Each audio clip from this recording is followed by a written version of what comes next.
with the ITV News.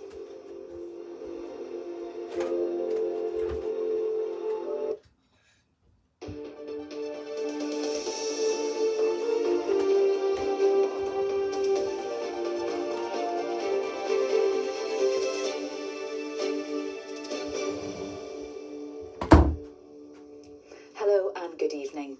A man's been arrested on suspicion of murder following what police believe was a violent assault near Redcar. Officers were called to an alleyway near Dale Street in Newmask at around 8 o'clock on Friday night. Paramedics were treating a man who'd suffered serious injuries, but he died at the scene a short time later. The 37-year-old man was taken into custody and police say inquiries are continuing. The first flight from Dubai to Newcastle since the Middle East conflict began landed on Tyneside this morning.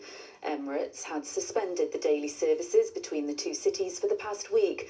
Although flights have now resumed, passengers are being urged to check the airline's website for the latest information. A centre that supports people with physical disabilities and autism has had its official opening on Tyneside. The centre, run by the charity Lane, which stands for Lifelong Ability North East, was opened by the Newcastle singer-songwriter Andrew Cushion in Wallsend. The charity's aim is to help people develop independence, employability and social skills through a range of activities. It's a different setup, a different atmosphere. Everything is just unbelievable for these young people who have nowhere after education setting to attend. We realised how much we really needed a home until we actually moved in. Within a few months of being here, it was incredible, the difference that the clients, not having other people that we didn't really know, sort of sharing a space or whatever it might be, and that they could just put their own stamp on it. The Great Britain wheelchair rugby national finals have been taking place in Sunderland this weekend.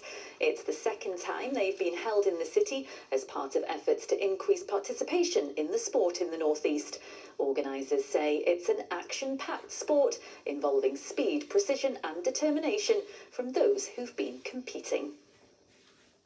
The important thing about wheelchair rugby is there's an incredible community that will support people into this, and there's so many benefits to be taking part in sport, for the physical benefits, the mental health benefits. So, I mean, it's just like any sport. You play it for long enough, you'll get good at it, and then the best teams will get to the top.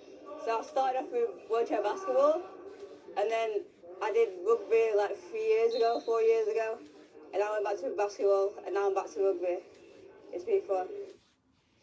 In football, Middlesbrough had an enjoyable afternoon in the Championship.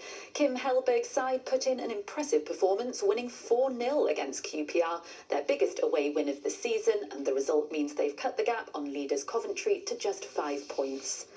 Elsewhere, and there was disappointment for Sunderland and Newcastle in the FA Cup 5th round this weekend.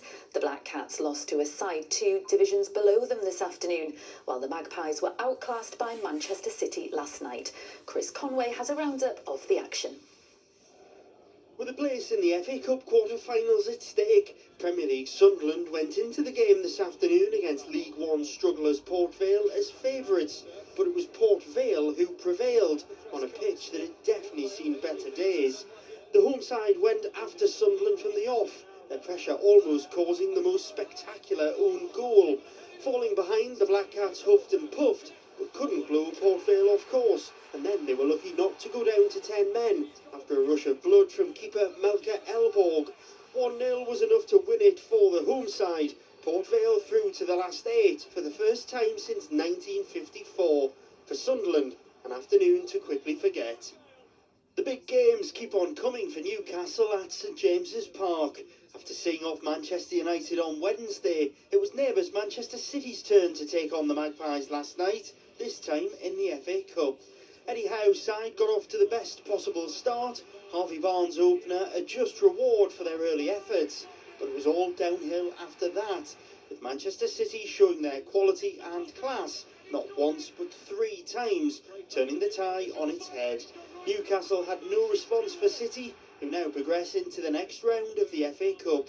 For the Magpies, attention now turns to facing Barcelona in the Champions League.